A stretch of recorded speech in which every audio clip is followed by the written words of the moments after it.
What's up guys, my name is Amichai, and in this video I'll break down the current UI UX design tool trends in 2026. There are pretty clear categories of where the various tools are, and it's crucial for you as a UI UX designer to know what the landscape is, where we're going. And in this video, that's exactly what we're going to do. So basically, there is sort of a new field emerging, right? So if we look at it as two axes, we have one axis where we have, let's call it full design control. That's this axis. And over here, let's say full agentic control. And all the various tools are somewhere along these axes. So if we take traditional tools like Figma and Sketch, then they are 100% in the full design control, right? Over there, you can do basically everything you want to do. But you have limited agentic control. So Figma is further ahead in the game than Sketch. Sketch doesn't seem to be leaning too into agentic control. They have some MCP support, but it's nowhere near the investment in the future that Figma is putting in. So I would put Sketch somewhere along here, and I would put Figma somewhere along here. So you have some agentic control in Figma. It's not full agentic control. It's nowhere near what you have in tools like Claude Design, etc., etc. But again, what you do get is the full design control. Now, what's interesting about Sketch and Figma is that both of them are proper vector design tools where the underlying canvas, the underlying technology is optimized for vector design, and it's not optimized specifically for HTML, CSS, web technologies like the other tools that we're going to talk about, which are these four. So we have Claude Design, Figma Make, Google Stitch, and Lovable. I'm putting all of them inside one group, which I'm calling just the HTML, CSS-based canvases. And these tools all said more or less the same thing.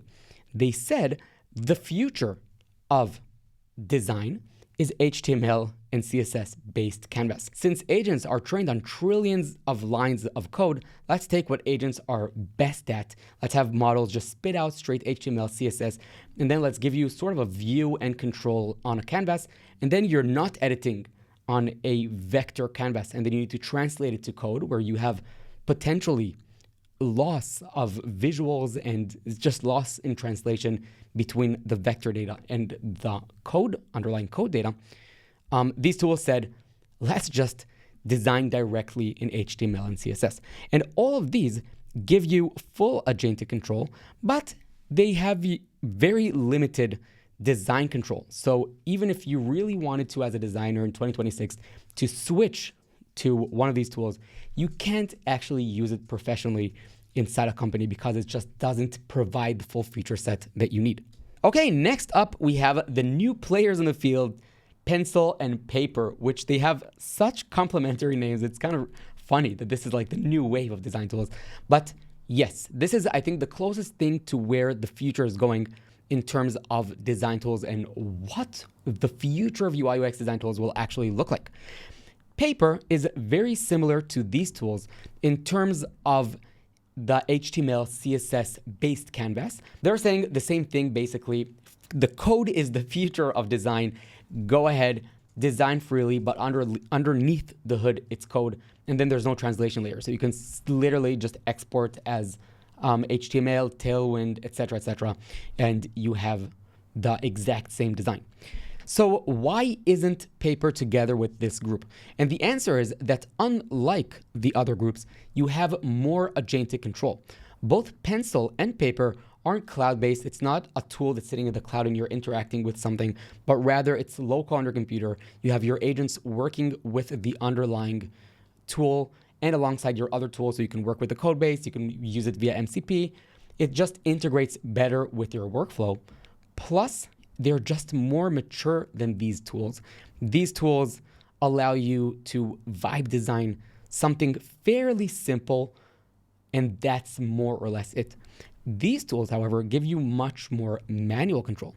So unlike these tools, which I put them over here, but honestly, if we're talking about like the design control that you have inside the tool, it should be actually down here. So like you have barely no real design control over the artifacts that the agents create.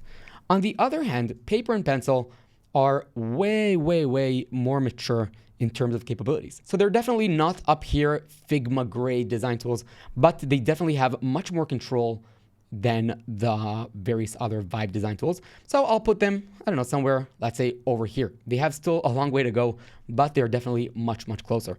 It's also important to say that in terms of performance, if once you have a really large canvas, the Figma really doesn't have many competitors in terms of performance. Their performance is incredible. For a tool that runs in the browser, just unbelievable. And sadly, other tools just aren't there yet. Now, it's clear that all of these tools are trying to do the exact same thing.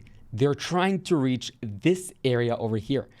Figma is trying to add agentic control, trying to reach full agentic control alongside full design capabilities. And the various tools that have agentic control are trying to add capabilities and be more like Figma. So the sweet spot, the place that everyone wants to be in, ideally, is right over here. And currently there's just this huge, huge gap that no one fills. Basically, you want a full-blown design tool with design systems and components and auto layout, skewing, etc., etc., etc. You want to keep it on brand.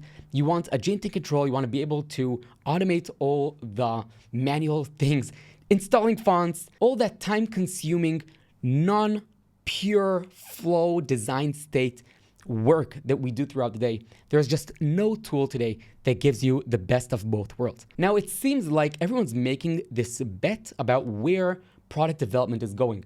We're climbing the layers of abstraction in terms of how much involved you need to be in the code base. And it seems like a canvas-based interface is where all these tools are converging to. And then it's just a question of who's going to win. Is it going to be sort of HTML, CSS-based canvases with full agentic control where agents are writing code directly on the canvas? Or is it going to be Figma just adding more and more agentic control and having agents basically convert the vector data to the underlying code? That's the big question. And there's basically this giant, huge, huge, huge hole, this gap over here. So I'm just going to say over here, the gap. So we have this gap, and ideally there's a tool that gives us the best of both worlds. And I'm here to tell you that you do not know about it yet, but there's a tool that lives exactly here, and it's incredible. I'd actually say that it sits over here. It has more agentic control than the other design tools, and it has the same set of features that Figma and Sketch has. And that tool is called Brilliant. And that's actually the tool that I've been using throughout this video to create. And we're talking about basically a fully featured design tool, 99% feature parity with Figma. It has everything you'd expect and more.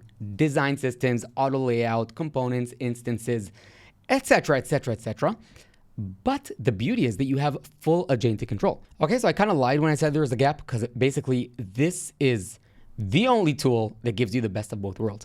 Now, you may be saying, Amichai, you're obviously not the objective person to talk about Brilliant. And that is because I am the CEO of Brilliant. But even though I'm not objective, I think this is actually the truth. So there is no tool today that gives you full manual control with everything you'd expect and more, and also gives you full agentic control. Now, what do I mean when I say full agentic control? I mean literally everything. So if you want, for example, to ask, are all the chips on the canvas balanced? Or for example, can you fetch the Spotify logo and insert it here? Let's just tag the actual location. So let's say, whoop, over here. You can also say, for example, let's update all the chips to be closer to, and let's pick a color, let's say this color. Actually, let's make it just a tiny bit darker. So you can say, yeah, let's make it this color and send off the agent. You can have it install various fonts for you. You can have it do research for you. You can have it replace content, etc., etc. I'll just launch a few prompts over here in the background just so you can see what it looks like. So I think that's enough self-promotion for this specific video. But I will be doing future videos about Brilliant specifically because like onboarding, etc., etc. It's things that we need to cover anyway, so I'll be doing that. But I do think this is an honest comparison of the landscape. Obviously, I'm completely non-objective over here, but it's my job also as the CEO of Brilliant to know what the landscape looks like. And currently, I think paper and pencil are the best tools other than Brilliant to use in the market. And we just launched our public beta and we're eager for feedback. So if you disagree with me, if I missed a crucial tool that you think needs to be over here, or if you think I'm completely wrong, then definitely let me know in the comments because I'd love to hear and perhaps you'll convince me. Maybe we'll shut the entire operation down. Okay. Thanks for watching. I'll see you in the next one.